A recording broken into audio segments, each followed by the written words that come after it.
माननीय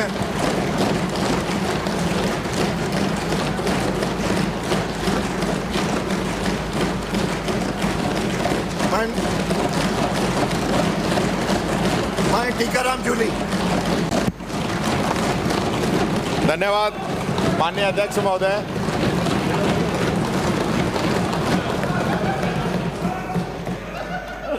एक आंसू भी मेरा एक सेकंड हुकूमत के लिए खतरा है। जो भी विपक्ष नेता बोले कोई बीचों नहीं बोलेगा। जो सदन के नेता बोले एक भी शब्द कोई नहीं बोलेगा। इस पर दोनों को पक्षों को मैं इंस्ट्रक्शन दे रहा हूँ। कोई बोलेगा तो फिर मैं किसी को नहीं रोकूंगा। माननीय अध्यक्ष जी, ये दोनों के लिए सदन के नेता बोले तब भी कोई नहीं बोलेगा। ये देखो, अब मैं बोल दिया तो आप तो अरे आप क्यों मैं देख संसदीय मंत्री जी को पता मेरा काम आप मत करो। अब आप बैठो। नहीं, नो नो संसदीय मंत्री नो। मैंने नाम पुकार लिया फिर आप मजाक समझ रखे हाउस को। नो, कोई नहीं। एक आंसू भी हुकूमत के लिए खतरा है। बोलना नहीं बोलो। एक आंसू भी हुकूमत के लिए खतरा है। तुमने देखा नहीं आंखों का समुंदर हो जाना। माननीय मुख्यमंत्री जी, आप पधारे, आपका स्वागत। माननीय अध्यक्ष जी, आपने मौका दिया बोलने का, आपको धन्यवाद। पक्ष विपक्ष के सभी साथियों को भी मैं धन्यवाद देता हूं कि जिन्होंने इस डिबेट के अंदर भाग लिया। होली और दुल्हनडी दोनों त्योहारों की भी मैं शुभकामनाएं आप सब लोगों को देता हूं और ये भी प्रार्थना करता हूं कि जिस प्रकार होली के रंग हैं उसी प्रकार से खुशियों के रंग आपके जीवन में समाये। पूरे प्रदेशवासियों को बहुत बहुत बधाई और शुभकामनाएं। रमजान का पाक महीना भी चल रहा है। रमजान की भी मैं सभी प्रदेशवासियों को मुबारकबाद देना चाहूँगा और मैं ये भी कहना चाहूँगा कि ऊपर वाले की कुदरत है। कभी होली और रमजान साथ आता है, कभी दिवाली और ईद साथ आती है। यही इस देश की संस्कृति है, यही इस देश का भाईचारा है, यही इस देश का इतिहास है। माननीय अध्यक्ष महोदय, वित्त मंत्री जी ने तो जो पढ़ के जो लिखा हुआ आया था वो सारा पढ़ ही दिया था। उसके बाद जो चर्चा हुई तो मैंने भरतपुर का जिक्र कर दिया। तो इसका मतलब मुख्यमंत्री जी मेरी बात मानते हैं। अगले ही दिन भरतपुर पहुंच गए और 5-6 घंटे लंबी मैराथन मीटिंग ली। अधिकारियों को डांट भी लगाई, अच्छी बात है। लेकिन अगले ही दिन यहां पे भरतपुर के सदस्य के खिलाफ ही विशेषाधिकार हनन का प्रस्ताव आ गया। ये आपकी कार्यप्रणाली का नमूना है कि किस प्रकार से आपकी सरकार जो है काम कर रही है। मैं आदरणीय अध्यक्ष महोदय, आपकी अनुमति से यह भी कहना चाहूंगा कि राजस्थान के विधानसभा के इस गौरवशाली इतिहास के अंदर कई नियम कानून बने और ऐसा ही एक नियम कानून माननीय सदस्यों के विशेषाधिकार का बना। काफी बार उसको और मजबूत करने का काम किया गया। लेकिन अध्यक्ष महोदय, आज आपके इस आसन पे विराजते हुए माननीय सदस्यों के अधिकारों का जो हनन हो रहा है, जो कानून बना हुआ है कि जो उद्घाटन होंगे, शिलान्यास होंगे, उसमें लोकल एमएलए का नाम होगा, उसको बुलाया जाएगा। लेकिन आपकी सरकार के मंत्रियों के बेटे, विधायकों के बेटे, परिजन और भारतीय जनता पार्टी के पदाधिकारी अगर वो उद्घाटन करते हैं, उन कार्यक्रमों की अध्यक्षता करते हैं, उनके अंदर जाते हैं, तो हमारे लिए बड़ी शर्म की बात है। ये आप हमारा अपमान नहीं कर रहे हो, ये बाबा साहब अंबेडकर के बनाए हुए संविधान का अपमान कर रहे हो कि यहां जो नियम बन गया उसको आप पालना नहीं करा रहे। और अगर आपने तय कर रखा है तो आपका बहुमत है। मैं आपसे यह अनुरोध करता हूं, आप उस आदेश को पारित करा के कैंसिल करा दीजिए। कोई जरूरत नहीं हमारा नाम आए नहीं आए। पर जिन लोगों को जनता ने नकार दिया, जिनको हरा दिया, जिनको घर बैठा दिया, उनको आप उनके पूछ पूछ के आप सड़कें दे रहे, उनसे उद्घाटन करा रहे। ये जो मान्य सदस्यों का अधिकार है उसके साथ आप ये दोहरा व्यवहार कर रहे हैं।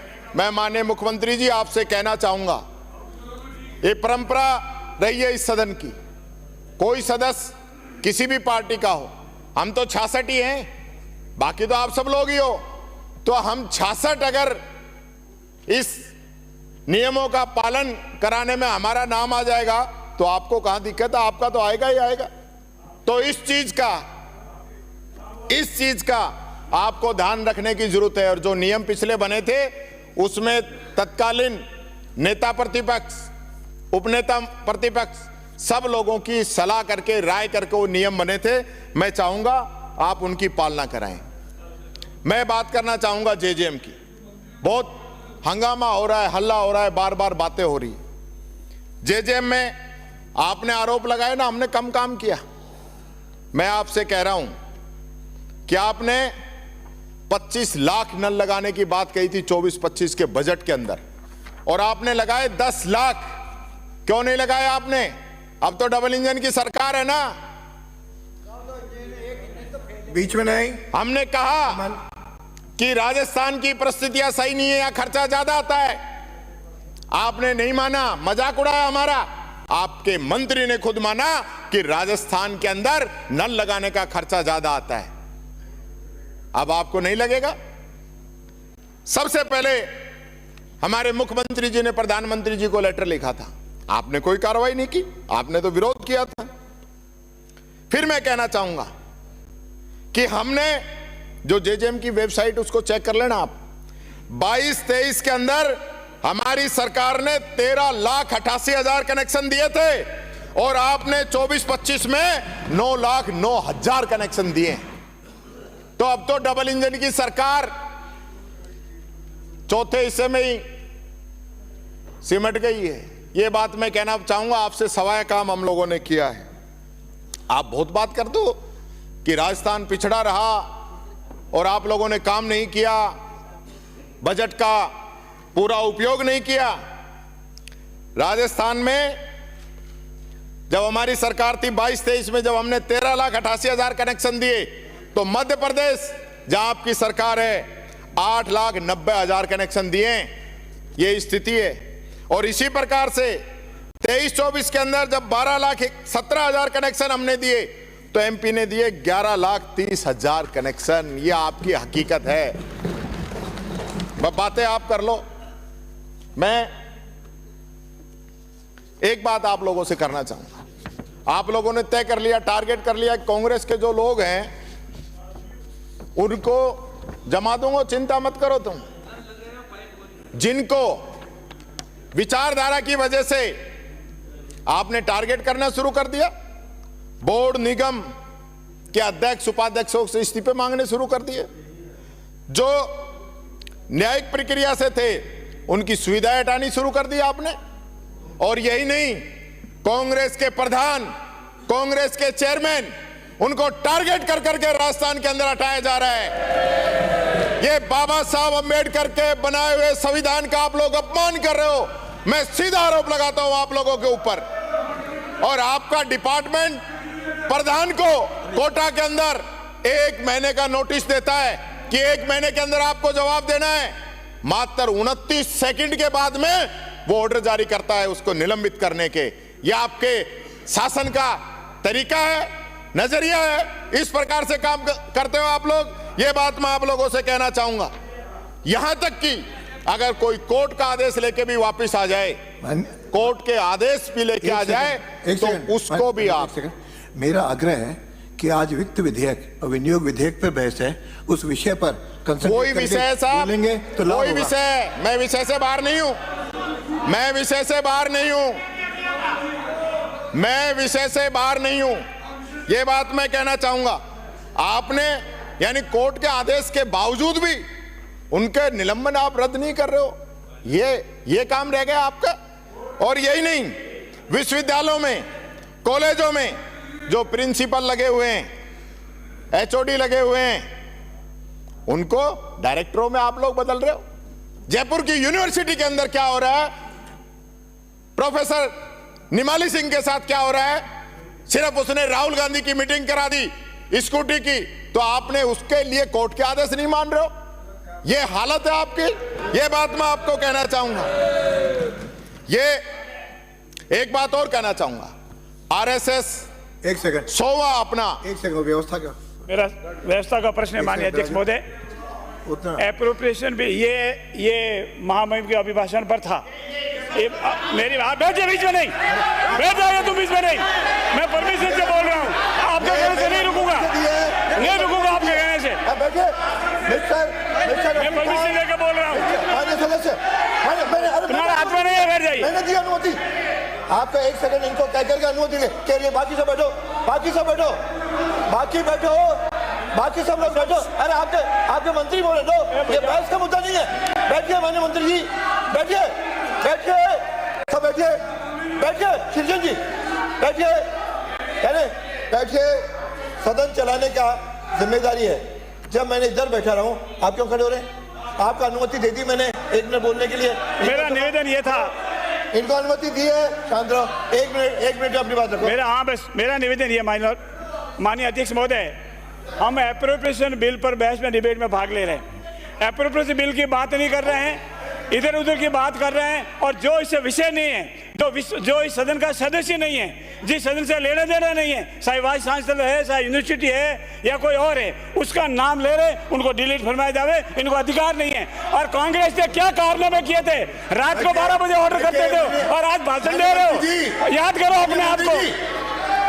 अरे आप तो, मैंने आज दिन में मीडिया में कहा था कि कुछ लोग नहीं चाहते कि मुख्यमंत्री जी का भाषण जो है अच्छे से हो। मैंने आज मीडिया में कहा भाई है, अब इस बात को मैंने पहले ही कहा है। और ये जो आप व्यवस्था का प्रश्न है, और ये जो मोटी मोटी किताब पढ़ रहे हो ना, मेरे भाषण खत्म होने के बाद में एक अक्षर दिखा देना कि मैं इस पे नहीं बोल सकता, तो अगली बार नहीं बोलूंगा।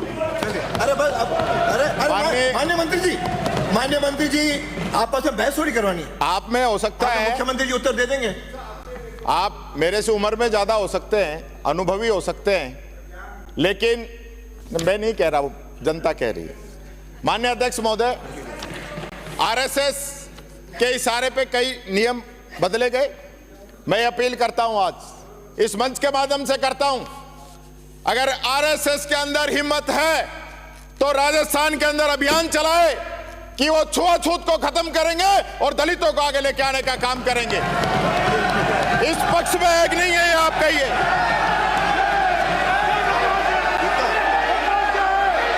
अच्छी बात है, अगर तो दलितों के पक्ष में नहीं हो,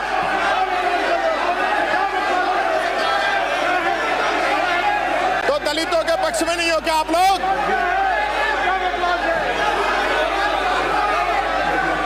मुझे खुशी होती आप सब लोगों का समर्थन मुझे मिलता। आप संगठन का नाम सोच समझ के ले, नहीं तो मेरे को याद हटाना पड़ेगा। मुझे खुशी होती कि आप सब लोग समर्थन करते कि इस देश के संविधान में छुआछूत को मिटाने का प्रावधान किया गया है, तो हम उसके अंदर सहयोग करेंगे। आप सब खड़े होते तो मुझे खुशी होती। माननीय अध्यक्ष महोदय, मैं बात करना चाहूंगा गरीब की, मैं बात करना चाहूंगा उस पेंशन के आसरे जो लोग रह रहे हैं उनकी। बहुत बड़ी बड़ी बातें हुई, सब लोगों ने कहा पेंशन टाइम पे दे रहे हैं, लेकिन मैं तो जनता के बीच से आता हूं, मैं बताता हूं आप लोगों ने क्या कहा और पेंशन कब आ रही है। मुख्यमंत्री जी ने अभिभाषण पे कहा कि हमने दिसंबर तक की पेंशन दे दी। वित्त मंत्री जी ने 27 फरवरी को कहा कि हमने जनवरी 25 तक की पेंशन दे दी, और 24 फरवरी को रीटा चौधरी जी के क्वेश्चन के जवाब के अंदर माननीय मंत्री जी ने कहा कि हमने नवंबर तक की पेंशन दे दी, और एसजेआईडी की डिमांड पर बोलते हुए मंत्री जी ने कहा कि हमने दिसंबर 2024 तक की पेंशन दे दी। ये आप लोगों ने कहा है। और मैं बताता हूं आपको, आपने कब की पेंशन कब दी है। अप्रैल की आपने जून में, मई की जुलाई में, जून की सितंबर में, जुलाई की अक्टूबर में, अगस्त की नवंबर में, सितंबर की नवंबर में, अक्टूबर की नवंबर में और जनवरी में, नवंबर की जनवरी में, दिसंबर की फरवरी में, और जनवरी फरवरी दी नहीं। किस सनातन की बात करते हो? दीपावली पर आपने पेंशन नहीं दी और आज होली का त्योहार है, होली पे आपने पेंशन नहीं दी। मुख्यमंत्री जी, मुझे इस चीज का दुख है। ये हकीकत है, मैंने आपके विभाग से ही भी ये आंकड़े लिए। ये क्यों है? ये आंकड़ों के अंदर ये भ्रांति क्यों है? आपके, मुझे कहना नहीं चाहिए, आपके यहां के मैंने आश्वासन मांगे थे, आश्वासन देने से मना कर दिया गया। 106 आश्वासन आपके माननीय मंत्रियों ने 1.25 साल के अंदर यहां पे दिए हैं, और जो पेंडिंग है, जिन पे कार्रवाई नहीं हुई, जो यहां बोल गए और वहां पेंडिंग बोल रहे हैं, ये बात मुख्यमंत्री जी मैं आपसे कहना चाहूंगा, इस पे ध्यान दीजिए। आपने गेहूं खरीद की बात करी, कितनी गेहूं खरीद रहे हैं आप? सरसों बाजार में आ रही है, सरसों खरीदने की व्यवस्था नहीं, और गेहूं अभी आया नहीं, आपने कांटे लगवा दिए। क्यों भाई? क्योंकि सरसों जो है वो 5900 की जगह 5052 बिक रही है, और गेहूं का समर्थन मूल्य से ज्यादा बाहर बाजार में भाव है। तो एक खाली दिखावा क्यों कर रहे हो आप लोग? दिखावा करने से काम नहीं चलेगा। आप सरसों की खरीद करवाइए, कोई फसल हो, कोई मतलब नहीं है किसान के लिए। आपने कहा 12,000 देंगे, और आपने अपनी घोषणा में कहा, अब वो 58% में वो यस है या नो है, ये मेरी समझ से बाहर है। 1000 रुपए बढ़ा रहे हो आप, तो किसान की तो गलती नहीं है। गेहूं के समर्थन मूल्य की आपने कही कि हम 2700 देंगे, आपने 150 रुपए बढ़ा कर तीसरी कर ली। क्यों भाई? 2700 कौन देगा? हाँ, तो आपने करी है उनको 2700 देने की। जिस समय आप देंगे उस समय तो ऑटोमेटिक रेट बढ़ गए होंगे, किसान को तो इसका फायदा ही नहीं मिला। यह बात माननीय मुख्यमंत्री जी मैं कहना चाहूंगा। न पानी मिल रहा है, न एमएसपी पे खरीद हो रही है, न किसान सम्मान निधि मिल रही है। ये हालत आप लोगों ने कर रही है। और मूंगफली के लिए तो जो हालत है आप सबके सामने, किसान धरने पे बैठे हैं। जहां गर्मियों में पानी की रोक होती थी, आपने तो जनवरी फरवरी में ही वहां पे रोक लगा दी किसानों के लिए। तो फसल बर्बाद हो जाएगी। उन किसानों के बारे में भी सोचना। आप बार बार कहते हैं कि मैं किसान का बेटा हूं, किसान का बेटा हूं, इसलिए मैं कह रहा हूं। नहीं, मेरे को कभी हो सकता है जमाबंदी चेक करानी पड़ जाएगी, ये चक्कर पड़ जाएगा फिर। माननीय अध्यक्ष महोदय, आईफा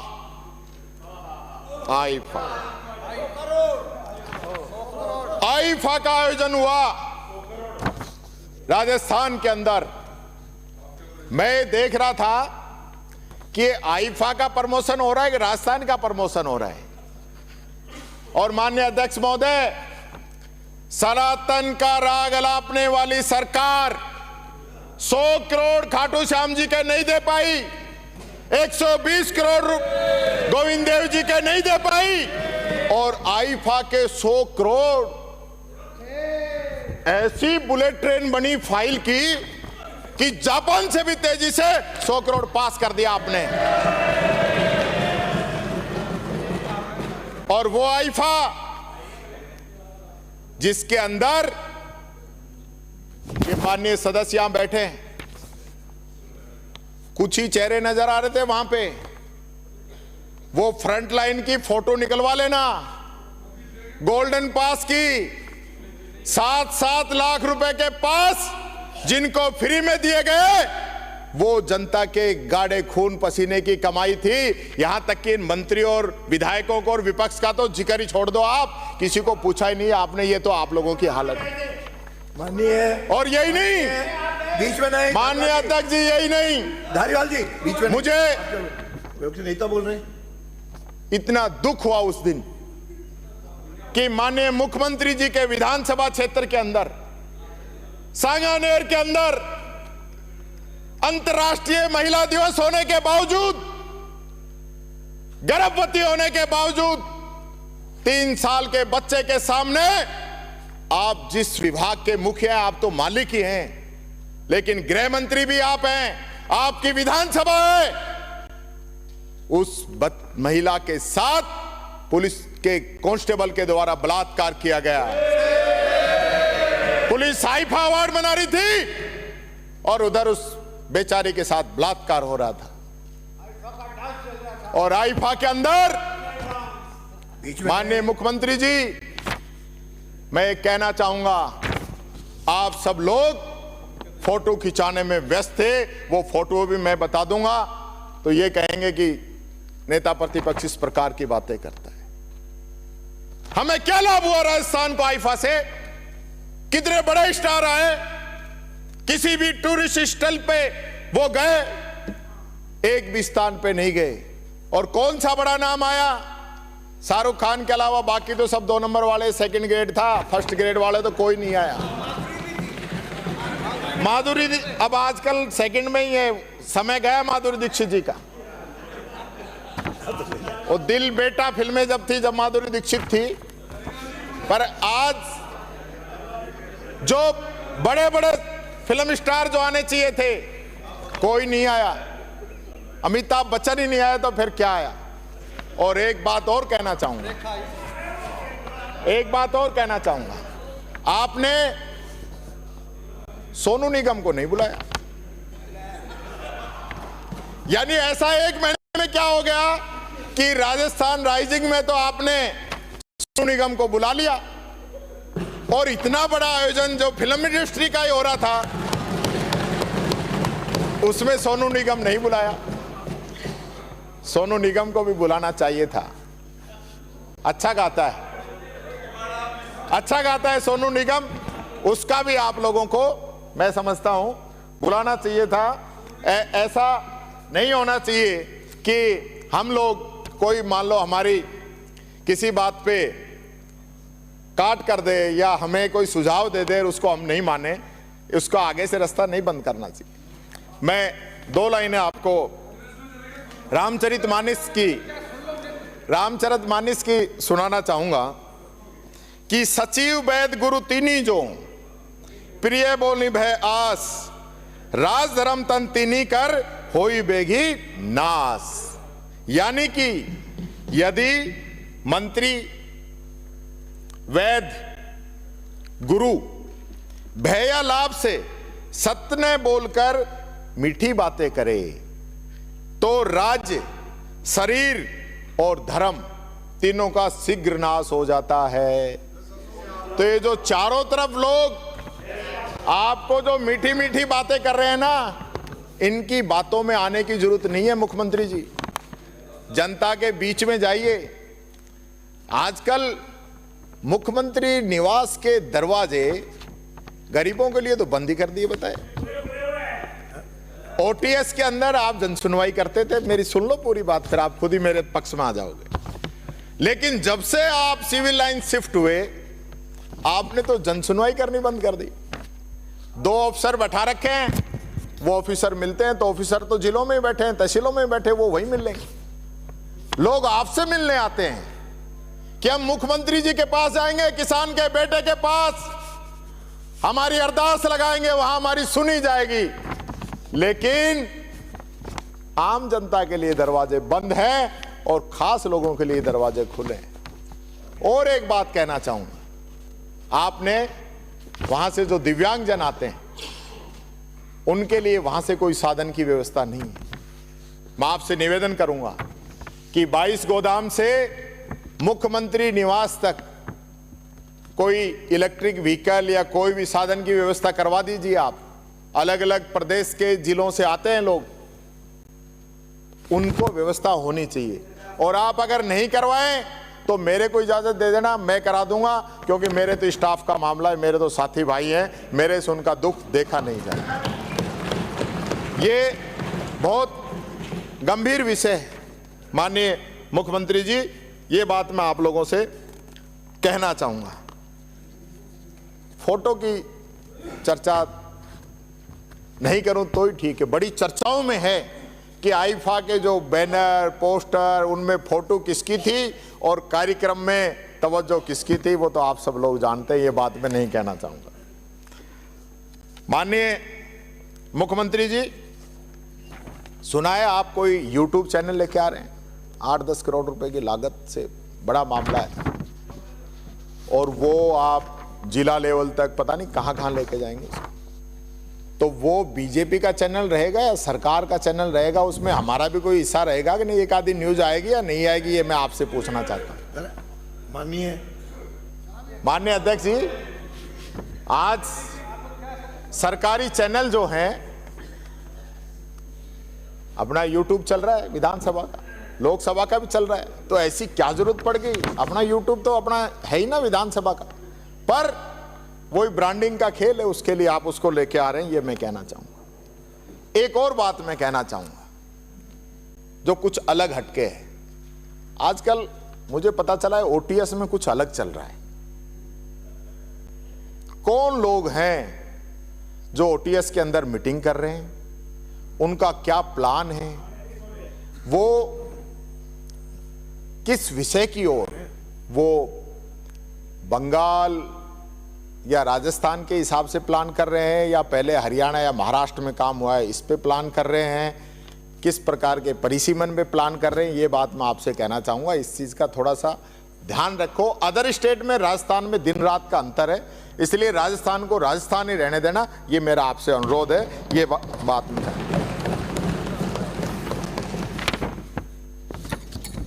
बात आई एक्टर की। आपने अपना फेवरेट एक्टर देश के प्रधानमंत्री जी को बता दिया। बात यहां तक नहीं थी, उसी दिन वीडियो एडिट करा के उसके अंदर हीरो शब्द डलवाया गया और ये कहा गया कि मुख्यमंत्री जी से तो हीरो के बारे में पूछा था। ये सब लोग जानते हैं हीरो तो हीरो ही होता है डॉक्टर साहब। बजट हीरो में तो अच्छा रहेगा। आऊंगा, अगला बजट का ही है। हीरो में कह दिया, हीरो में और एक्टर में जब मुख्यमंत्री जी बैठे हैं तो अंतर है। अरे जब सीएम साहब बैठे हैं तो आपको बीच में नहीं, नो हीरो, नो, मैंने कह दिया। हीरो जनप्रतिनिधि भी हो सकता है, हीरो अधिकारी भी हो सकता है, हीरो सेना का जवान भी हो सकता है, हीरो तो एक खिलाड़ी भी हो सकता है, लेकिन एक्टर तो एक्टर ही होता है। आपने कहा, उसके लिए आपको धन्यवाद। ये बात मैं कहना चाहूंगा। बजट पे मैं कहूंगा तो फिर आप कहोगे कि नहीं, बजट में जितना बोला आज बिल्ली हुआ है। तो बजट में आपने कहा था, दूसरा था, बजट में आपने कहा था कि हम पत्रकारों के लिए RJHS की घोषणा आपने की थी। ये पत्रकार सुन रहे होंगे पीछे, किसी की हो गई हो तो बता देना भाई, नहीं क्यों फर्क नहीं पड़े। अब बजट पे आऊं तो बजट पे भी नहीं, यानी ऐसी घोषणा करते ही क्यों जो पूरी नहीं हो। ये बात मैं कहना चाहूंगा। आसन को ही संबोधित करें। इनको मकान की हम योजना लेके आए, लॉटरी तक निकल गई, लेकिन आप चयन नहीं कर पा रहे। इनका चयन तो करवा दो मुख्यमंत्री जी, ये बात मैं आपसे निवेदन करना चाहूंगा। काफी डिपार्टमेंट है जिनके लिए आपने पहले बहुत घोषणाएं की थी, लेकिन उनकी और आपका ध्यान नहीं है, उस ओर मैं ध्यान आकर्षित करना चाहूंगा। यूट्यूब के अंदर जो लोग लगे हुए हैं, जिन्होंने कोविड के अंदर भी बहुत मेहनत की, आज उनका CSR रूल 2022 में आप शामिल नहीं कर रहे हैं, उनको शामिल कीजिए। और जिनको हटा दिया, उनकी क्या गलती, उनको लगाइए जब तक आप पक्की भर्ती नहीं कर रहे हैं। यानी संविदा पे हटा के संविदा पे लगा रहे हो। इस बारे में मेरा आपसे अनुरोध है कि आप इस पे विशेष ध्यान देंगे। इसी प्रकार से अग्निशमन के अंदर जो ठेका कर्मी लगे हुए हैं, फायरमैन लगे हुए हैं, ड्राइवर लगे हुए हैं, उनको संविदा कर्मी आप बनाइए। ये बात मैं कहना चाहूँ। ये RSLDC का आप गठन नहीं कर रहे। RSLDC के लिए तो आप ही की सरकार में आप लोगों ने बहुत बड़ी बड़ी आवाज उठाई थी। तो अब ऐसा क्या होगा कि राज बदलते ही उधर तो ये बात थी, इधर ये, यानी कि हमारे समय में तो RPSC भंग होनी चाहिए और आपका राज आ गया तो 1.25 साल से RPSC पे चर्चा ही नहीं। आप लोग कह रहे हो कि अब पेपर लीक नहीं हो रहे। कानून किसने बनाया? देश के अंदर सबसे पहले पेपर लीक के विरुद्ध कानून अगर किसी ने बनाया है तो हमारी सरकार ने बनाया है, जिसकी वजह से इस पे लगाम लगी है। आपका अभी कोई रोल नहीं है, ये मैं बात बताना चाहूंगा। इसी प्रकार से जो प्लेसमेंट एजेंसियों के माध्यम से कार्मिक लगे हैं, उनको भी आप संविदा पर नियोजित किए जाने को समाप्त करें और उनको राजकीय कर्मचारी जो है उस हिसाब से आप इनका चयन करें। इसी प्रकार से 104 और 108 के जो ड्राइवर हैं उनकी बात मैं कहना चाहूँगा। एसडीआरएफ के कर्मचारी हैं, इतनी गहराई तक बेचारे जाते हैं। भारत सरकार ने भी उनके लिए अनाउंस किया है अलग से विशेष भत्ता, छत्तीसगढ़ के अंदर, उत्तराखंड के अंदर, लेकिन हम लोग नहीं कर पा रहे हैं। मैं निवेदन करूंगा आप इनको कीजिए। आपने कंप्यूटर अनुदेशक ठेके पे ले लिए, आरटीई का भुगतान नहीं कर रहे, पुराने रेट पे कर रहे हो, उनके रेट बढ़ाने की जरूरत है, ये निवेदन करना चाहूंगा। बहुत जगह राजस्थान के अंदर कुलपतियों पे अलग अलग प्रकार के आरोप लग रहे हैं। मैं किसी को इंगित नहीं करूंगा, लेकिन मैं ये उम्मीद करूंगा कि माननीय मुख्यमंत्री जी इस दिशा में आप सही फैसला लेंगे, सही निर्णय लेंगे, जो दोषी हैं उनके खिलाफ आप कार्रवाई करेंगे, ये मुझे उम्मीद है। राजीविका के अंदर जो समूह का गठन नहीं हो पा रहा है, उनको मानदेय नहीं मिल रहा है, उनको मानदेय देने का आप काम करेंगे। आशा सहयोगिनी है, उनके संविदा रूल्स 2022 के अंदर शामिल करेंगे, ये बात मैं आपको कहना चाहूंगा। आपने हमारे राजीव गांधी युवा मित्रों को हटा दिया, अब आप अटल प्रेरक स्कीम लेके आ रहे हैं। काफी राजीव गांधी युवा मित्र सुसाइड तक कर चुके हैं। माननीय अध्यक्ष महोदय, बहुत गंभीर विषय है। उनकी सेवाओं को देखते हुए हमने तो ये भी हमारी तरफ से ही आपको प्रपोजल दिया था कि राजीव गांधी प्रेरक की जगह अटल प्रेरक आप कर लीजिए। तो अटल प्रेरक तो आपने कर लिया, तो अब उसमें आप इन लोगों को प्राथमिकता से इसके अंदर नियुक्ति दें, ये अपील मैं आप लोगों से करना चाहूंगा। एक मैस भत्ता हर बार बढ़ता है पुलिस कर्मियों का, पर हमारी सरकार बढ़ाती है, आपकी सरकार आती है तो बढ़ाती नहीं। इनका मैस भत्ता बढ़ाइए, और जो प्रमोशन का जो मामला इनका चल रहा है, कांस्टेबल से लेकर इंस्पेक्टर तक का, वो बहुत इंपॉर्टेंट विषय है, इसको पूरा कराने की जरूरत है। लगभग प्रक्रिया पूरी है, कोई एक आध जगह ही कहीं दिक्कत आ रही है, आपका इंटरफेयर होगा तो इन लोगों का भला हो जाएगा। आज भी ये लोग काम तो उसी हिसाब से कर रहे हैं, लेकिन काफी अंतर है इस चीज के अंदर। इस पे मैं समझता हूं आप जरूर गौर करेंगे, ये बात मैं आपसे कहना चाहूंगा। इसी प्रकार से होमगार्ड के जवान हैं, 12 महीने की डिमांड कर रहे हैं काम की। आज इस महंगाई के युग में हमें उनको, मैं समझता हूं 12 महीने उनको काम देना चाहिए, और उनका ESI PF भी अपने को उनका काटना चाहिए, ये बात मैं कहना चाहूँगा। रिक्को के अंदर आप कई विभागों के अंदर एमनेस्टी लेके आ गए, लेकिन रिक्को में नहीं आई। आप देखना, इसमें अगर कोई सुधार आप कर सकें तो मैं समझता हूँ इसमें भी आप लोगों को, आम जनता को इस चीज़ का फायदा मिलेगा। अब मैं आता हूँ आपके माननीय वित्त मंत्री जी ने जो बात कही उस पे। आपने कहा कि आपके राज्य के 88,000 टैबलेट हमने बांटे थे। अच्छी बात है, क्योंकि आखिरी साल की घोषणा थी, हमारे समय में टेंडर वगैरह सब हो गए थे, लेकिन बांट नहीं पाए, आप लोगों ने बांट दिए। बहुत अच्छा, आपने बांट दिए। लेकिन हमने जब महिलाओं को स्मार्टफोन बांटने शुरू किए तो 35 लाख स्मार्टफोन तो हमने बांट दिए थे। आप एक महिला वित्त मंत्री होते हुए महिलाओं के लिए स्मार्टफोन जो बट रहे थे उन पे आपने रोक लगा दी।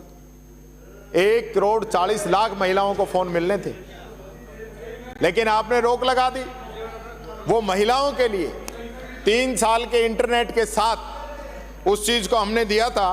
और Indian council for research on international economic relations, the internet and mobile association of India और भारत सरकार के IT मंत्रालय की रिपोर्ट है कि इंटरनेट यूजरों की संख्या 10% बढ़ने पर GDP में 1.08% की बढ़ोतरी होती है। इसलिए हमने ये बांटे। तो ये बात आपके समझ से बाहर है, मेरे को लग रहा है आप लोग नहीं बांटना चाहेंगे कि महिलाओं का उत्थान हो जाए।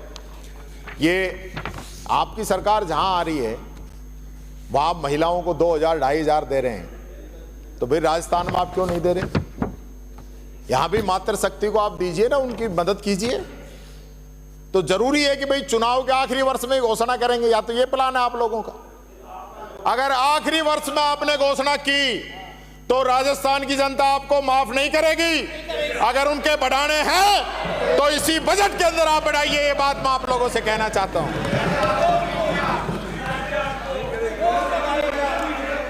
माननीय अध्यक्ष महोदय, वित्त मंत्री जी ने यह कहा था कि मैंने कोई आंकड़े गलत दिए। आप आंकड़ों को चेक करवा लीजिए। एक आंकड़ा क्राइम का था, वो जरूर मैं अपहरण बोल गया था, बलात्कार की जगह वो आंकड़े दे दिए थे। इसके अलावा एक भी आंकड़े के अंदर कोई गलती नहीं है, ये आप चेक करा लेना। आपने कहा कि कैपिटल एक्सपेंडिचर आपने 2023 की तुलना में 44% बढ़ाकर 24-25 में 38,288 करोड़ कर दिया। पर आपने सच जो छिपाया है ना, वो मैं बताता हूं कि आपने कैपिटल एक्सपेंडिचर का बजट 44,216 करोड़ रखा था और उस पर आप 13% कम खर्च कर पाए हैं। तो अपनी जो कमी है उसको बताएंगे नहीं, क्योंकि आपका खर्चा 38,288 करोड़ ही हुआ है। ये आपकी कमी है, इसके अंदर आप बढ़ाई नहीं है। ये बात मैं आपसे कहना चाहूंगा, आंकड़े आप चेक करा लेना। हमारी सरकार ने 23-24 में कैपिटल एक्सपेंडिचर के लिए 38,061 करोड़ रुपए का प्रावधान किया। 4 महीना आपकी सरकार, 3 महीने आचार संहिता रहने के बावजूद 34,844 करोड़ रुपए हमने व्यय किए। यानी हमारी सरकार के 7 महीने और आपके 15 महीने में केवल 4,000 करोड़ का अंतर रहा है। यह है आपके 1.25 साल का सुशासन। अब जीडीपी पे आ जाइए आप। आपने कहा कि जो कर्ज बढ़ रहा है, इसके जो आंकड़े हैं उसको आपने छुपाने की कोशिश की, मैं उजागर करता हूं उनको। आपने 24-25 के लिए अनुमान लगाया कि स्टेट जीडीपी का 35.97% ही कर्ज होगा, पर रिवाइज एस्टीमेट में यह बढ़कर 37.65% निकल कर आ गया। यानी कि एफआरबीएम की कर्ज लिमिट 38.2 तक आप पहुंच गए। यही है लास्ट, इससे आगे गए तो पेनल्टी लगेगी आपको। आपने अनुमान लगाया कि स्टेट जीडीपी का 36.5% का कर्ज होने जा रहा है। जैसे पिछली बार आपने अनुमान से लगभग 2% ज्यादा कर्ज के रेशियो पे आप पहुंचे थे, वैसे ही अगर आप गणना करेंगे तो आप 38.5 की लिमिट को पार कर जाएंगे। और आप इस तथ्य को छिपा नहीं सकते कि आपकी सरकार ने 2 साल में ही 1.56 लाख करोड़ का बजट जो कर्ज है वो आप लेने जा रहे हैं। ये तो ऑन रिकॉर्ड है। और इसका मतलब यह है कि हर राजस्थानी पे 1 लाख का कर्जा आप उसके सर पे मांड के जा रहे हैं। ये बात मैं आप लोगों से कहना चाह रहा हूं। आपने डबल इंजन की ताकत की बात बताता हूं कि 25-26 में 85,716 करोड़ का हिस्सा केंद्रीय करों से मिलेगा, जो कि 23-24 से 17,653 करोड़ रुपए ज्यादा है। लेकिन यही अनुमान तो आपने पिछली बार भी बताया था, तो उसमें तो 2,000 करोड़ रुपए आप लोगों को कम मिले। ये बात मैं आप लोगों से कहना चाहूंगा। मैं ये भी कहना चाहूंगा कि नए फाइनेंस कमीशन की सिफारिश है कि केंद्र सरकार केंद्र के करों में राज्यों की हिस्सेदारी 41% से घटाकर 40% करे। अगर वो सिफारिश लागू हो गई ना, तो राजस्थान का हिस्सा भी 1% और कम हो जाएगा, जो पहले ही कम मिल रहे हैं। ये बात माननीय मुख्यमंत्री जी मैं आपसे कहना चाहूंगा। स्टेट जीडीपी की जो बात कर रहे हो आप कि 24-25 के बजट की तुलना में 65,695 करोड़ रुपए की बढ़ोतरी हुई है, पर आपने ये छिपा लिया कि पिछली बार बजट में वादा किया था कि प्रदेश की जीडीपी 2025 तक 17,81,000 करोड़ रुपए हो जाएगी। तो इसका क्या हुआ? वहां तक पहुंची नहीं, 17,04,000 करोड़ ही पहुंची, 77,000 करोड़ रुपए कम रही। और आपके टारगेट से आपकी स्टेट जीडीपी 4% कम है। तो कहां ले जाओगे इस राजस्थान को? डबल इंजन कब काम आएगा, ये बात मैं कहना चाह रहा हूं। बोलो मत। अब राजस्व और राजकोषीय घाटा आप देख लीजिए। 24-25 के लिए राजस्व घाटा 4.1% रहा, जो एफआरबीएम की अनुमत सीमा में है। पर आपने ये नहीं बताया कि 24-25 के लिए स्टेट जीडीपी के राजस्व घाटे का अनुमान 3.9% लगाया है, जो कि 4.1% हो गया था। मुख्यमंत्री जी, अभी आपने पिछले बजट में 25,758 करोड़ के राजस्व घाटे का अनुमान लगाया, पर आपने इसे 31,939 करोड़ पहुंचने का अनुमान है, यानी घाटे राजस्व घाटा आपके अनुमान से 24% ज्यादा जाएगा। आपने कहा राजकोषीय घाटा अनुमत सीमा में है, तो यह भी 70,000 करोड़ से बढ़कर 84,643 करोड़ से ज्यादा हो जाएगा। आपका राजकोषीय घाटा स्टेट जीडीपी के रेशियो में 1.4 से बढ़कर 1.9% हो गया। जो आपने जो अनुमान लगाए ना, उन सबसे ज्यादा है। ये बात मैं आपसे कहना चाहूंगा। गृह राज्य मंत्री जवाब दे रहे थे कि एफआईआर हमारे समय में कम हुई। मैं कहना चाहूंगा, अभी मेरे से पहले भी एक साथी ने एक शेर यहां पे पढ़ा था कि तू इधर उधर की बात न कर, ये बता काफिला क्यों लुटा, मुझे रहजनों से गरज नहीं, तेरी रहबरी का सवाल है। मुख्यमंत्री जी, राजस्थान की जनता आपकी तरफ देख रही है कि आपके कांस्टेबल दलित महिला से बलात्कार कर रहे हैं और पुलिस उसकी एफआईआर दर्ज नहीं कर रही आसानी से। आप बताइए, आपने उस एसएचओ पे क्या कार्रवाई की है, मैं आपसे पूछना चाहता हूं, क्योंकि इसके अंदर बहुत बड़े आपके अधिकारियों का इन्वॉल्वमेंट हुआ, उसके बाद जाके एफआईआर दर्ज हुई है। जो नियम हमारी सरकार ने बनाया था कि महिला की रिपोर्ट तुरंत दर्ज करेंगे, उसका यह नतीजा हो रहा, तो इसलिए एफआईआर दर्ज कम हो रही है। गृह राज्य मंत्री जी, मैं आपको बताना चाहूंगा, दर्ज ही नहीं करोगे तो यही हालत रहेगी। और आपके पुलिस रिकॉर्ड के अनुसार गंभीर अपराधों में वांछित अपराधियों की कुल संख्या 1,43,523 है, जो आप अरेस्ट ही नहीं कर पाए। यानी लगभग 1.5 लाख लोगों को तो आप अरेस्ट ही नहीं कर पाए, जो गंभीर जिन पे आरोप लग रहे हैं, और आप पीठ थपथपा रहे हो कि हम बहुत अच्छा काम कर रहे हैं। आपकी सरकार में 2024 के अंदर महिला अपराध के 37,700 मुकदमे दर्ज हो चुके हैं, यानी कि रोजाना 103 महिलाओं पे अत्याचार हो रहा है। माननीय मुख्यमंत्री जी, सेम की बात है ये, क्योंकि नहीं सहेगा राजस्थान का नारा लेकर, भाषण देकर जीत के आ गए, और अब वो बोर्ड हटा दिए, उस बारे में बात ही नहीं कर रहे। ये बात मैं कहना चाहूंगा। मैं ये कहना चाहूंगा, रोज 4 हत्याएं भी हो रही हैं, ये भी ध्यान रखना आप प्रदेश में। हाँ, इसी प्रकार से अपहरण के 10,629 मुकदमे 2024 के अंदर दर्ज हुए, यानी कि हर 1 घंटे में एक व्यक्ति का अपहरण हो रहा है। संसदीय मंत्री महोदय, हर 1 घंटे में एक व्यक्ति का अपहरण राजस्थान के अंदर हो रहा है। मुझे बताओ, ये बात मैं कहना चाहूंगा। और 1 साल के अंदर 7339 बच्चे लापता हुए हैं, जिसमें से 84% बच्चियां हैं। 501 बच्चे तो अब भी लापता हैं, जिसमें 451 बच्चियां हैं। क्या आपकी जिम्मेदारी नहीं बनती? उन बच्चों को कौन ढूंढ के लेके आएगा? लेकिन वो नहीं ढूंढना है, आईफा चल रहा है राजस्थान के अंदर। 22 की तुलना में 24 में दुष्कर्म के साथ हत्या के मामले 18.75% बढ़े हैं। 22 की तुलना में 2024 में नाबालिग से दुष्कर्म के मामले 10.12% बढ़े हैं, और 2024 के अंदर दुष्कर्म के साथ हत्या के 26.32% मामलों में अभी भी जांच पेंडिंग चल रही है। माननीय मुख्यमंत्री जी, कब करोगे आप जांच? 11% से अधिक तो पोस्को के मामले आपके पेंडिंग है, जिसमें जांच नहीं हो रही। माननीय अध्यक्ष महोदय, ये बात मैं आपसे कहना चाहूंगा। और एससी एसटी के 18% मामले पेंडिंग हैं, ये बात मैं कहना चाहूंगा। ब्याज माफिया से लोग परेशान होकर आत्महत्या कर रहे हैं, ये स्थिति है, ये बात मैं कहना चाहूंगा। वो जवाब देंगे। क्या हुआ? अब अपना टाइम हो रहा है, आपको बोलो। आज बैठे नहीं बोलेगा। आज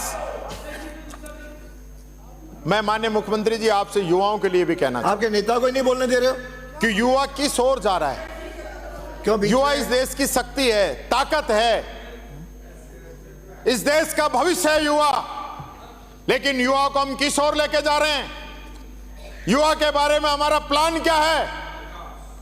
मुझे बड़ा दुख हुआ मुख्यमंत्री जी, आपने अपनी मीटिंग ली थी क्राइम को लेकर, और आपने ये कहा कि हमारे यहां से शराब तस्करी होकर गुजरात जा रही है। आपने खुद कहा, इसका मतलब क्या है? गुजरात में तो शराब बंद है ना, वहां शराब बिक रही है और यहां आपके नीचे शराब की तस्करी हो रही है। इस शब्दों के मायने ये है, मैं कहना चाहूंगा हमारे प्रदेश के अंदर 65% से ज्यादा युवा हैं और प्रदेश की तकदीर वो युवा बदल सकते हैं, लेकिन आज किस दिशा के अंदर है? युवाओं को नशे की ओर धकेला जा रहा है। हालत यह हो गई है कि गली गली मोहल्ले के अंदर एक एक ठेली के ऊपर आपको नशा उपलब्ध है, नशा मिल सकता है। एक एक लोग जानते हैं, एक एक पुलिस का अधिकारी जानता है, लेकिन उस पर कार्रवाई हम लोग नहीं करना चाहते। क्या जयपुर के अंदर रात को कल कितने बजे तक खुल रहे हैं, कितने बजे तक हुक्का बार चल रही हैं, आपको पता नहीं है? प्रदेश की राजधानी के अंदर इस प्रकार का हो रहा है, तो हम दूसरे को क्या सीख देंगे? ये बात माननीय मुख्यमंत्री जी मैं कहना चाहता हूं। आज देश के अंदर अलग अलग प्रकार के माफिया, कहीं बजरी माफिया, कहीं भू माफिया, कहीं खनन माफिया और कहीं नशा माफिया, ये लोग पनप गए हैं। ये तो आप देख लीजिए 1.5 साल के अंदर किसने पनपाए। इनको वो पन पा रहे हैं जिनको मेरी बात पे ऐतराज है, ये बात मैं कहना चाहूंगा।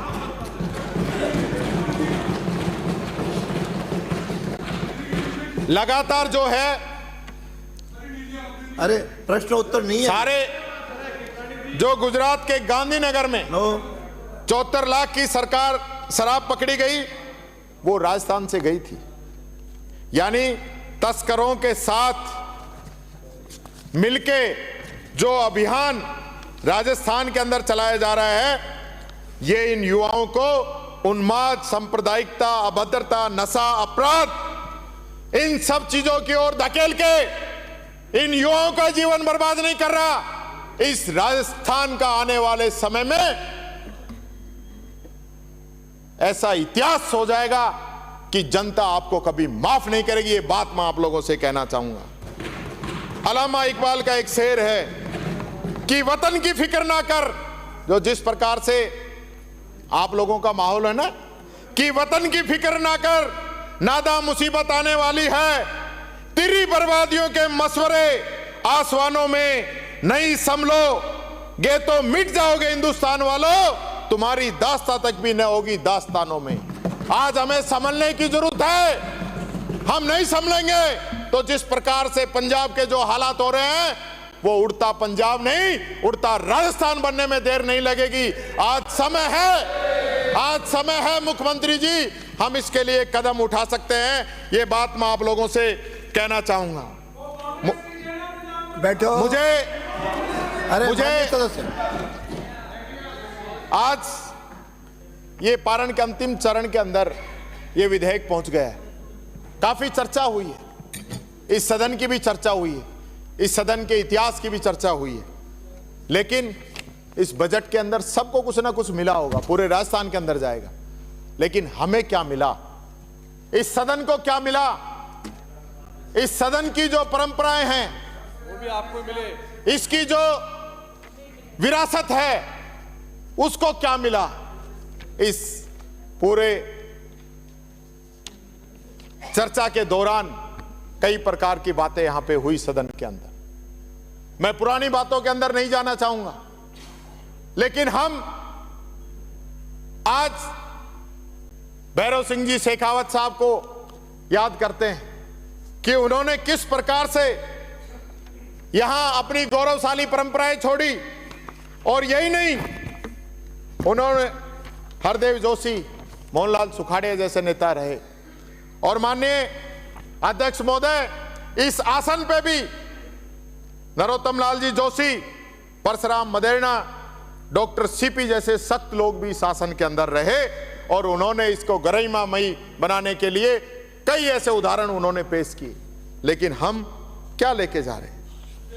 ये लोकतंत्र का पवित्र सदन है, जहां हमें आगे बढ़ने की, इस प्रदेश की जनता की सेवा करने की एक ललक जो पैदा होनी चाहिए वो नहीं हो रही। मैं यहां भैरव सिंह जी शेखावत साहब रहे, उपराष्ट्रपति पद तक वो गए, लेकिन क्या हम लोग उनके साथ रह के भी उनके जीवन से प्रेरणा नहीं ले सके? उनके बताए हुए मार्ग पे नहीं चल सके? क्या हम हमारे शब्दों का चयन इस प्रकार से करें कि किसी दूसरे व्यक्ति की गरिमा, इस सदन की गरिमा पे आंच आए? यह बात नहीं होनी चाहिए। माननीय अध्यक्ष महोदय, मैं सदन के नेता से भी ये निवेदन करना चाहूंगा, मैं सदन के नेता से भी ये निवेदन करना चाहूंगा कि आज जिस प्रकार से कटुता, द्वेष, गतिरोध बढ़ता जा रहा है, वो नहीं बढ़ना चाहिए। इस सदन के अंदर कई बार इस प्रकार के क्षण आए हैं, लेकिन हमें सूझबूझता के साथ उस चीज का निर्णय करना चाहिए। हम लोकतंत्र के अंदर जो अपनी भागीदारी निभा रहे हैं, वो निभाते निभाते कहीं हम भूल जाते हैं कि भर जाता है गहरा घाव जो बनता है गोली से, पर वो घाव नहीं भरता जो बना हो कड़वी बोली से। माननीय अध्यक्ष महोदय, यहां जिस प्रकार से सदन की मर्यादाएं तार तार की गई, किसी धर्म विशेष को लेकर बात की गई, मैं बात करना चाहूंगा जलियांवाला बाग हत्याकांड। जब जलियांवाला बाग के अंदर अंग्रेजों के द्वारा 1500 निर्दोष हिंदुस्तानियों को मार के डाल दिया गया, जब पत्रकारों के सामने वार्ता हुई तो अंग्रेजों ने कहा कि ये लोग भाग रहे थे और भागते हुए गिर गए। उसके अंदर एक व्यक्ति का बेटा अब्दुल गफ्फार खान जिसका नाम था, उसने कहा कि मैं कहना चाहूंगा कि अगर एक भी पठान के पीठ में गोली दिखा दो तो हम इस स्वतंत्रता संग्राम से अपना नाम वापस ले लेंगे। 5 दिन तक अध्यक्ष जी पोस्टमार्टम चला और 76 पठानों के छाती पे गोलियां पाई। ये हमारा इतिहास, हमारे देश का इतिहास। आप किस प्रकार से बात करते हो? अगर हम बात करें हल्दी घाटी युद्ध की, तो किस प्रकार से ये लड़ाई हिंदू मुस्लिम के नहीं थी, कह दिया जितना ये लड़ाई अब अपन सल्तनत की थी। मैं सही बता रहा हूं, जो लोग अपना इतिहास भूल जाते हैं ना, वो कभी समाज को दिशा नहीं दे सकते। हमें अपना इतिहास नहीं भूलना चाहिए, ये बात मैं कहना चाहूंगा माननीय अध्यक्ष महोदय। 5 मिनट। हसन का मेवाती इस राजस्थान के लिए, इस देश की लड़ाई लड़ते लड़ते शहीद हो गया। हाकिम सूरी शहीद हो गया।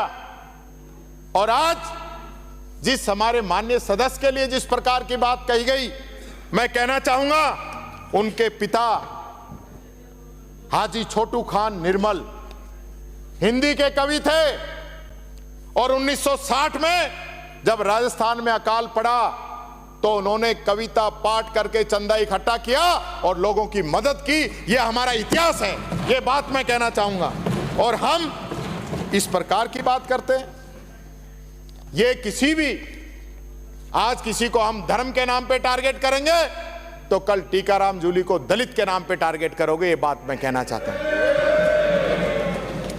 ये राजस्थान की गौरवशाली परंपरा है, इतिहास है कि यहां पे जो जहर घोलने वाली ताकतें हैं उनको हमेशा पीछे बैठाया है। और ये सदन, पवित्र सदन, इस राजस्थान के अंदर जब भी कभी इस प्रकार के मौके आए अध्यक्ष जी, सत्ता पक्ष और विपक्ष ने राजस्थान की बढ़ोतरी के लिए, राजस्थान की तरक्की के लिए एक साथ होके आगे बढ़ाने का काम किया है। ये बात मैं कहना चाहूंगा आपको। माननीय कुंभ की बात आई, ये आपने ही बोला था, मैंने नहीं बोला था। और मेरे को बड़े दुख के साथ यह कहना पड़ता है कुंभ की जो हमारी महान विरासत इस देश की वर्षों वर्षों से चलती हुई आई है, उस कुंभ पे आप लोग राजनीति करना चाहते हैं। आपसे खाटू श्याम बाबा का तो मेला नहीं समझ रहा, कुंभ की बात कर रहे हो। 3 दिनों तक वहां पे हड़ताल रही है और आपने, मेरा आपसे ऐतराज है सदन के नेता से कि आप कुंभ गए और आपने सिर्फ बीजेपी के लोगों को ही ले गए। आपने हमें अपना, इसलिए मैं कहना चाहूंगा, उस दिन भी 2-3 लोग बोले थे कि आप लोग चलो, आप लोग साथ चलो, आपके भी पाप धोयाएंगे। तो मैंने कहा पहले आप अपने धो लो, हमने तो ऐसे पाप किए नहीं है। ये लाखों करोड़ों जो इस देश के लोग हैं, उनकी आस्था के साथ आप लोग खिलवाड़ कर रहे हो, ये बात मैं कहना चाहूं। कुंभ के अंदर भगदड़ मची, दिल्ली के अंदर स्टेशन पे भगदड़ मची, यानी कि आज तक आप बता देना स्पीच में कि कितने लोगों की डेथ हुई, अगर ये आंकड़े। राजस्थान के विषय नहीं है, राजस्थान से ही हवाई जहाज भर के गई है कुंभ में, और आप स्वयं भी गए अध्यक्ष जी, हमें क्यों नहीं लेके गए?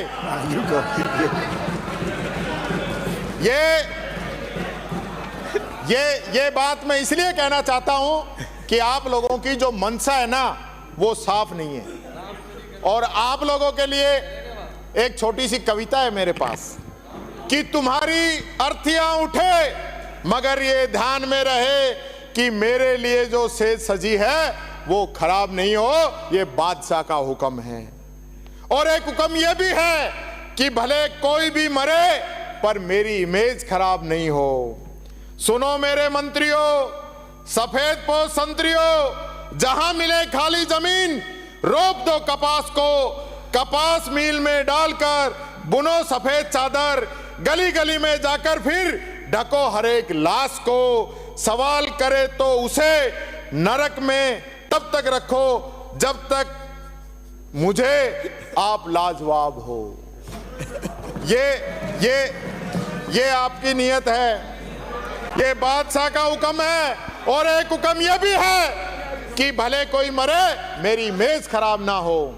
खरीदो ड्रोन कैमरे, खिंचवाओ मेरी फोटो, दिखाओ उसको न्यूज पे, करो मेरा प्रचार फुल, कहीं दिखे जो दाग तो जबान से ही पोंछ दो। अगर ये ध्यान में रहे जबान पे हो लार फुल, निकाल कर किसी की रीढ़, भीड़ वो बनाओ तुम, वो जुल्म पे हिसाब पर कभी ना इंकलाब हो। ये बादशाह का हुक्म है।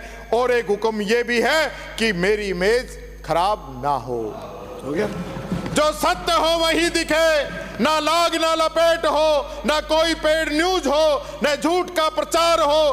काट दे जो जुल्म को, जो चीर दे अनर्थ को, पत्रकार की कलम में ऐसी तेज धार हो, सलाख डालकर निकाल कर उछाल दो उसे। किसी की आंख में अगर ये बेहुदा सा ख्वाब हो, ये बादशाह का हुक्म है कि मेरी इमेज ना खराब हो। ये बात माननीय अध्यक्ष जी मैं कहना चाहूँगा।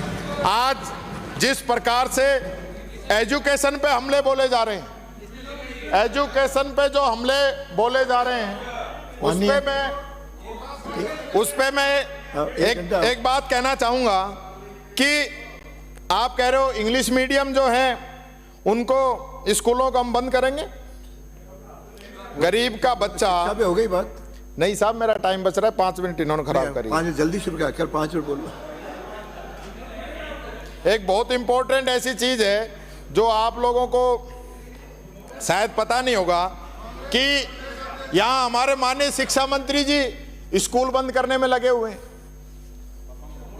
लगातार जो इस प्रकार की बातें कर रहे हैं, और उर्दू शब्द से तो इतनी भारी आपको चिढ़ है कि बस पूछो मत। पर मैंने पता करवाया कि दिलावर शब्द का अर्थ क्या होता है, इसकी मूल उत्पत्ति कहां है। तो दिलावर शब्द जो है अरबी मूल का फारसी शब्द है, ये बात मैं बताना चाहता हूं। अब आपको इसके लिए भी हो सकता है कोई कमेटी बैठानी पड़ जाए। ये बात मैं कहना चाहूं, आप संविधान से लगातार जो है छेड़छाड़ करने में लगे हुए हैं। संविधान का आर्टिकल 243U के मुताबिक नगर निकाय के कार्यकाल को न तो बढ़ाया जा सकता है और न घटाया जा सकता है। इसी प्रकार से पंचायती राज को, लेकिन आप अपने स्वार्थ के कारण, फिर मैं कहना चाहूंगा, संविधान को कमजोर कर रहे हो, संविधान को। और 3 बजट हो गए मेरे को पूछते हुए, ये भरतपुर के जिला प्रमुख के चुनाव कब होंगे ये तो आप बता दो मुख्यमंत्री जी। अभी पटवारी भर्ती हुई, यानी कमाल ही हो गए साहब। और ये तो उपचुनाव है, मेन चुनाव की तो बात ही छोड़ दो। आरक्षण के साथ जो छेड़छाड़ कर रहे हो ना, पटवारी भर्ती 2024 में 1733 पदों पर भर्ती निकली। एससी के लिए 16% के हिसाब से 277 पद होने चाहिए थे और एसटी के लिए 12% के हिसाब से 208 पद होने चाहिए थे। आपने दिए 229 और 175। क्यों भाई, ये कौन सा फार्मूला आप निकाल रहे हो? इसी प्रकार से हायर एजुकेशन के लिए 1648 पदों में एससी के लिए 260 और एसटी के लिए 194 पद होने चाहिए थे और आपने एससी के लिए 172 और एसटी के लिए 148 पद दिए। तो ये कैलकुलेशन कौन आदमी कर रहा है जो दलितों के, पिछड़ों के इसके साथ? और इससे पहले 153 बैकलॉग हमारे थे, तो उनके बारे में कहेंगे तो वो नहीं कहेंगे। वो 153 पद बैकलॉग में थे, उनको भी गायब कर दिया आपने। ना मत लो, बोल दो। इसी प्रकार से पशु चिकित्सक भर्ती में 900 पदों का रिजल्ट आया, एससी के 39 और एसटी के 63 आपने खाली छोड़ दी। कमाल है। ओबीसी का तो एक बार हो गया। मान्य इसी प्रकार से माननीय मंत्री जी, चतुर्थ श्रेणी भर्ती में आप 47,571 पदों में से ओबीसी के 714, एससी के 661, एसटी के 68 और एमबीसी के 40। इतनी संख्या बचाना चाहे राजस्थान सरकार तो आप वो स्कूल बंद करो। ये बात कुछ समझ से बाहर है। मेरी बातें तो बहुत ज्यादा थी, सारी रहेगी, सारी रिपोर्ट वगैरह सब। अब आधी मिनट में मैं एक यूटर्न और यूटर्न सरकार का मामला एक बताना चाहूंगा कि बाल गोपाल दूध योजना के नाम पर आपने मोटा अनाज देने की घोषणा की और यूटर्न ले लिया, फिर पाउडर का दूध दे रहे हो। शिक्षा विभाग में 100 दिन की कार्य योजना में तबादला नीति बनाने की कही, फिर यूटर्न ले लिया। 100 दिन पार हो गए, आपका कोई उस पर असर नहीं हुआ। दौसा के अंदर एक जाति विशेष के लोगों का आपने ट्रांसफर कर दिया और 3 घंटे में फिर यूटर्न ले लिया, फिर उस ऑर्डर को वापस करना पड़ गया। अधिशेष शिक्षकों की पोस्टिंग का आदेश, प्रदेश के सभी सरकारी स्कूलों में जो अधिशेष चल रहे शिक्षक हैं उनकी पोस्टिंग अटक गई है। आपने पहले 15 अगस्त का कहा और उसके बाद पोस्टिंग दी जा सके और फिर आपने ऑर्डर वापस ले लिया। 37,000 शिक्षक अटक गए। इसी प्रकार से अतिरिक्त विषय के डिग्रीधारियों को नियुक्ति का आदेश आपने मार्च में निकाला और उसके 10 दिन बाद ही फिर उसको वापस ले लिया, यूटर्न। प्रदेश में एडमिशन की जो अधिकतम आयु सीमा है वो पहले आपने 31 मार्च की और फिर आपने इसको 31 जुलाई कर दिया और अब 1 अक्टूबर कर दिया। 3 यूटर्न इसमें। इसी प्रकार से आपने मोबाइल पे प्रतिबंध लगाया, फिर प्रतिबंध हटा दिया, एक और यूटर्न आपका हो गया। फिर आपने 1000 पदों पर विज्ञप्ति निकाली, इंटरव्यू के लिए 6 महीने बाद भी परिणाम जारी नहीं, सूचियों का कहीं अता पता ही नहीं है। ये बात मैं आपसे कहना चाहूंगा। प्रधानाचार्यों के पदों पर डीपीसी की काउंसलिंग जारी होगी, नहीं कर पाए, इसका आदेश आपने वापस ले लिया। व्याख्याता के 10,500 पदों पर डीपीसी करनी थी, उसके बाद तकनीकी कमी बताकर फिर आदेश वापस ले लिया। और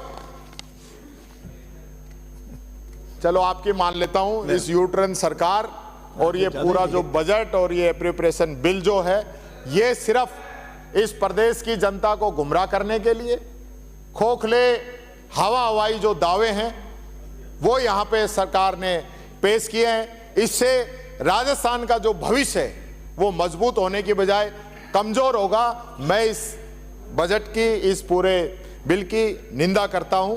जय हिंद, जय भारत, राम राम साहब। मैं अध्यक्ष महोदय, मैं प्रस्ताव करता हूं सदन का समय आज की कार्रवाई समाप्त होने तक के लिए पूरा बढ़ाया जाए। आज की कार्रवाई पूरी होने तक समय बढ़ाया जाता है। मैं माननीय सदन के नेता को पुकारूं, उसके पहले आप सबको स्पष्ट कह रहा हूं कि कोई भी बीच में दखल नहीं करेगा।